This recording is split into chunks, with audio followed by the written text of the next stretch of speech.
là gấu sắc tu na run chung tu là mồ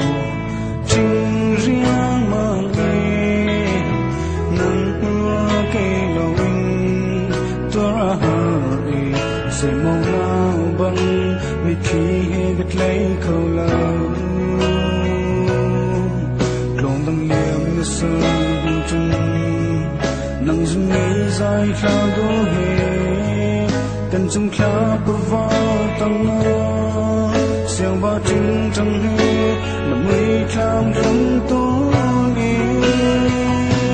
gian qua ni khai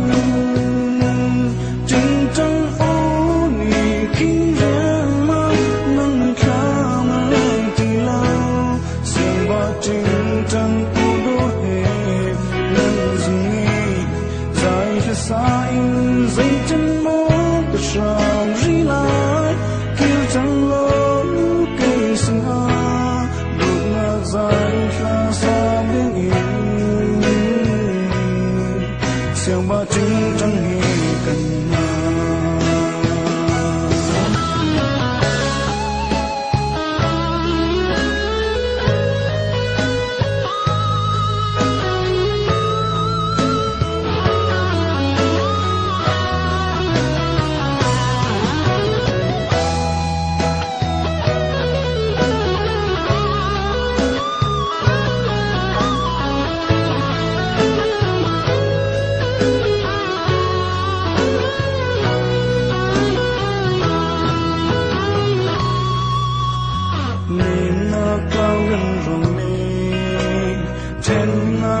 sao rong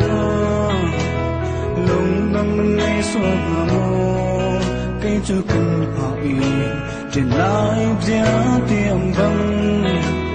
cùng nghe trái em say liếm đi sợ lại lâu đột nằm giá tiệm lê mẹ dính dêm năm ấy khám khá lòng đâm em như sợ lưu truy nằm dừng ngay dài khá đô hề cần chung khá bờ vào tầng mơ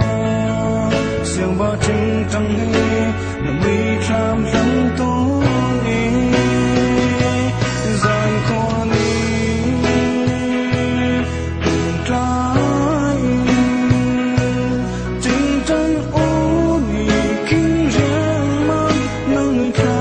mà lên thì lâu xeo ba trứng trăng ô đô hề nâng dừng nghe dài khá xa in dây chân mô cả sàm ri lại kêu chẳng mơ cây xích a đột ngạt dài khá xa bình yên gian qua mi hôn trái trứng trăng ô ni khi riêng mà nâng khá mà lên thì lâu xeo ba trứng trăng ô đô hề nâng dừng nghe dài khá xa in dây chân mô cả sàm ri lại kêu chẳng lâu cây sinh a